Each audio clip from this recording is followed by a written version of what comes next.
Les Arabes étaient, avant l'islam, de nature à exécrer les filles et les considérer comme des marchandises, à tel point que certains Arabes de la Djahiliya étaient connus pour les enterrer vivantes, comme l'illustre le Coran. Et lorsque l'on annonce à l'un d'eux une fille, son visage s'assombrit et une rage profonde l'envahit.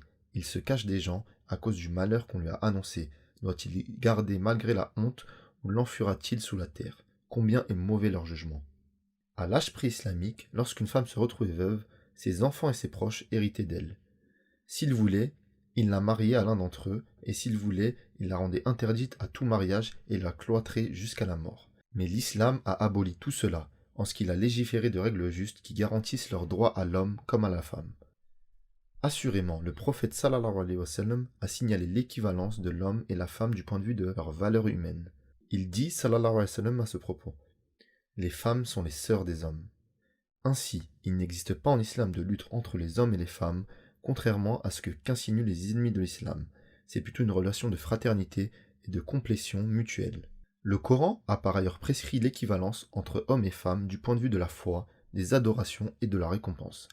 Allah Azza wa Jal dit: les musulmans et musulmanes, croyants et croyantes, obéissants et obéissantes, loyaux et loyales, endurants et endurantes, craignants et craignantes, donneurs et donneuses d'aumône, jeûnants et jeûnantes, gardiens et gardiennes de leur chasteté, invocateurs et invocatrices d'Allah en abondance. Allah a préparé pour eux un pardon et une énorme récompense.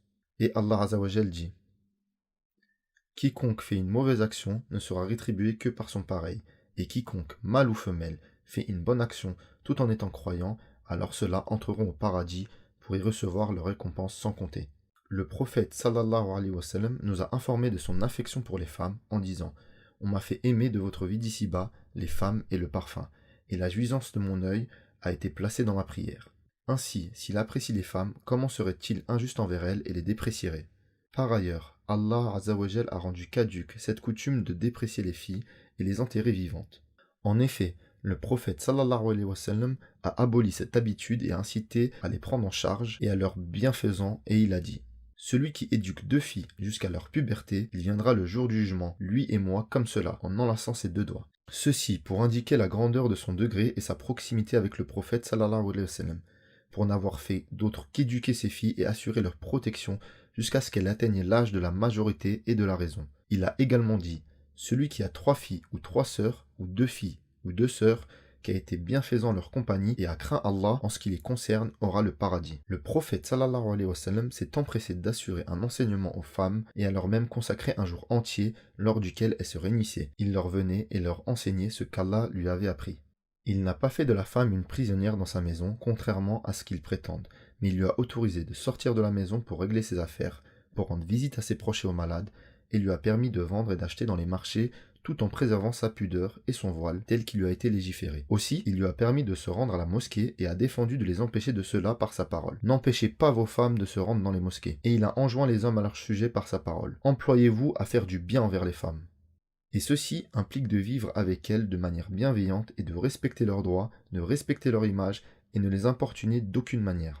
Le prophète sallallahu alayhi wa sallam a très certainement incité les époux à dépenser pour leurs épouses et il dit à ce propos: tu ne feras aucune dépense recherchant par cela la face d'Allah sans que tu ne sois récompensé et même ce que tu mets dans la bouche de ton épouse. De surcroît, le prophète sallallahu alayhi wa sallam a considéré la dépense faite pour la famille comme la meilleure des dépenses dans sa parole. Le meilleur des dinars est celui que l'homme dépense pour son foyer. Il dit également: l'homme reçoit une récompense lorsqu'il sert de l'eau à son épouse. Lorsque Al-Ibrad ibn Sariya entendit ce hadith, il s'empressa de prendre de l'eau et de se rendre auprès de sa femme et lui servit à boire. Puis l'informa de ce qu'il lui avait entendu du prophète sallallahu alayhi wa sallam. Voici comment le prophète a enseigné à ses compagnons la bienveillance à l'égard de leur famille, la compassion et la douceur envers elles, et comment leur procurer satisfaction et subvenir à leurs besoins dans le bien. Il a explicité le fait que la bienveillance envers sa famille est un indice de la noblesse d'esprit et la saine nature d'une personne, en disant: le meilleur d'entre vous est le meilleur avec sa famille. Et il a défendu à l'homme de détester sa femme en disant: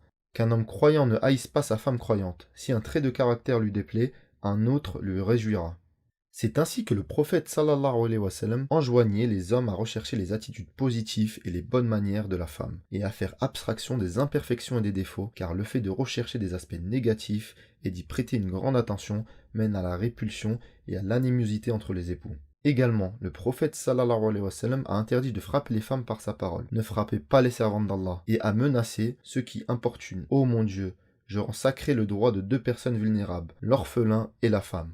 La signification de ce hadith est que toute personne qui se montre injuste envers ces deux catégories de personnes, Allah ne l'absout pas, et il est exposé au péché et au châtiment d'ici-bas et dans l'au-delà. Par ailleurs, le prophète a défendu aux hommes de répandre les secrets conjugaux et a également interdit cela aux épouses. Il dit à ce propos: parmi les gens les plus vils, auprès d'Allah, le jour du jugement, l'homme qui se confie à sa femme, puis elle se confie à lui et révèle ensuite son intimité. Et comme preuve de la considération que le prophète sallallahu alayhi wa sallam a accordée aux femmes, on retrouve le fait qu'il a interdit aux époux de penser du mal de leurs épouses et de chercher à dénicher leurs erreurs. Jabir radiallahu anhu relate que le prophète sallallahu alayhi wa sallam a défendu à l'homme de se rendre chez sa femme en pleine